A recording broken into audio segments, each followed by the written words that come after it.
बिस्मिल्लाहिर्रहमानिर्रहीम। ज़ूलॉजी में जो टॉपिक डिस्कस करना है वो है हमारे पास चैप्टर नंबर 2 पेपर ए का है, cell tissues organ and organ system. इसमें सबसे पहले हमारे पास है सेल। सेल हमारे पास क्या होता है? Cell is the basic structural and functional unit of life. इसकी आप कॉमन मिसाल ऐसे ले लेते हो कि जैसे आपको घर बनाते हो ना, तो घर बनाने के लिए हमें छोटे छोटे यूनिट्स की ज़रूरत पड़ती है। वो छोटे छोटे यूनिट्स आपके पास जैसे ईंटें होती हैं, जैसे घर छोटी छोटी ईंटों से बना होता है ना, इसी तरह आपके पास जो एक ऑर्गन है या एक जानदार है वो सारा एक छोटे छोटे यूनिट से मिलकर बनता है। ऐसे हर यूनिट जो है वो हमारे पास क्या है? एक सेल है। और इसे हम कहते हैं कि हमारे पास है structural and functional unit of organism. Cell के जब आप किसी ऑर्गेनिज़म की लेते हैं ऑर्गेनाइजेशन के, वो कैसे बनता है, तो आप कहते हैं कि बहुत से सेल्स जब आपस में मिलें तो वो बना देते हैं हमारे पास टिश्यूज़, और जब टिश्यूज़ आपस में मिलते हैं तो वो हमारे पास बना देते हैं ऑर्गन, और जब आपके पास बहुत से ऑर्गन्स मिलते हैं तो वो आपके पास बना देते हैं ऑर्गन सिस्टम। और जो ऑर्गन सिस्टम जिस भी है जो हमारे पास हो, उनकी कलेक्शन को हम कह देते हैं कि ये हमारे पास इंडिविजुअल है, और वो इंडिविजुअल एनिमल भी हो सकता है, इंडिविजुअल प्लांट भी हो सकता है। अब इंडिविजुअल की जब हमने बात कर ली, तो अब हम बात करते हैं हमारे पास कि सेल जो हैं, सेल बेसिकली किन तीन चीज़ों पर मुश्तमिल होता है। हम अगर सेल की बात करते हैं तो हम सेल को डिवाइड करते हैं 2 टाइप्स में। एक आपके पास होते हैं प्रोकैरियोटिक सेल्स,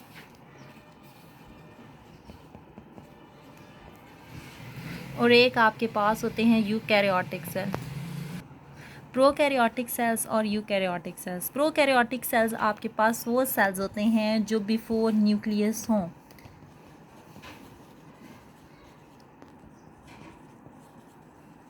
और यूकैरियोटिक सेल्स आपके पास वो सेल्स होते हैं जिनमें ट्रू न्यूक्लियस हो।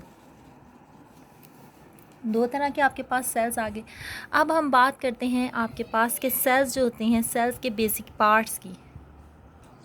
हम बात कर रहे हैं सेल्स के बेसिक पार्ट्स की, कि सेल के तो हमने टाइप्स तो देख ली, प्रोकैरियोटिक और यूकैरियोटिक से। अब हमारे पास सेल के बेसिक पार्ट्स कितने? तो आपके पास सेल के बेसिक पार्ट्स 3 होते हैं। पहला हमारे पास इसका बेसिक पार्ट होता है प्लाज्मा मेम्ब्रेन।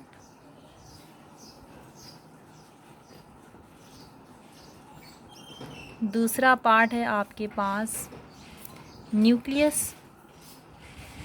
थर्ड पार्ट आपके पास है सेल का, वो है आपके पास साइटोप्लाज्म।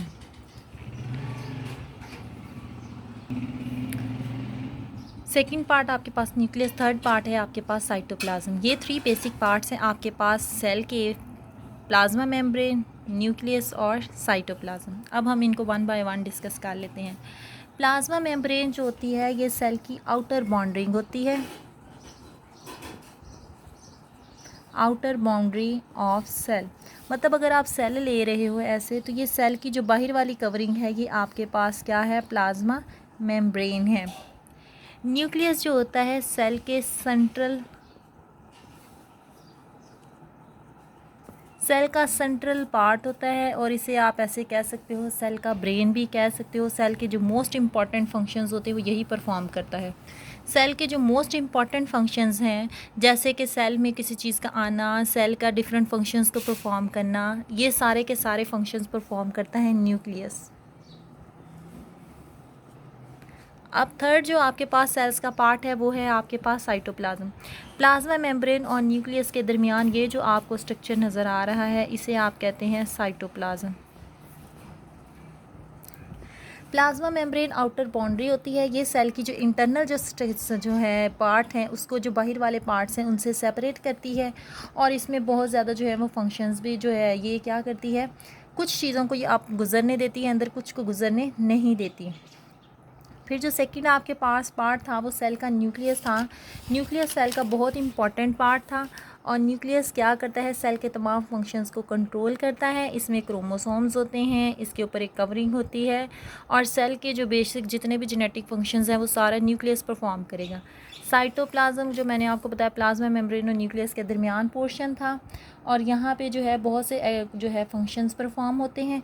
साइटोप्लाज्म के अंदर ये जो सेमी सॉलिड सा मटेरियल होता है इसे हम कहते हैं ये हमारे पास साइटोसोल है, और साइटोसोल के अंदर छोटे छोटे स्ट्रक्चर्स जो होते हैं वो मूव कर रहे होते हैं, वो जहाँ प्रेजेंट होते हैं, उन्हें हम कहते हैं हमारे पास है सेल ऑर्गेनेलीज। इन्हें आप क्या बोलते हो? Cell organelles. ये आपके पास सेल ऑर्गेनेलीज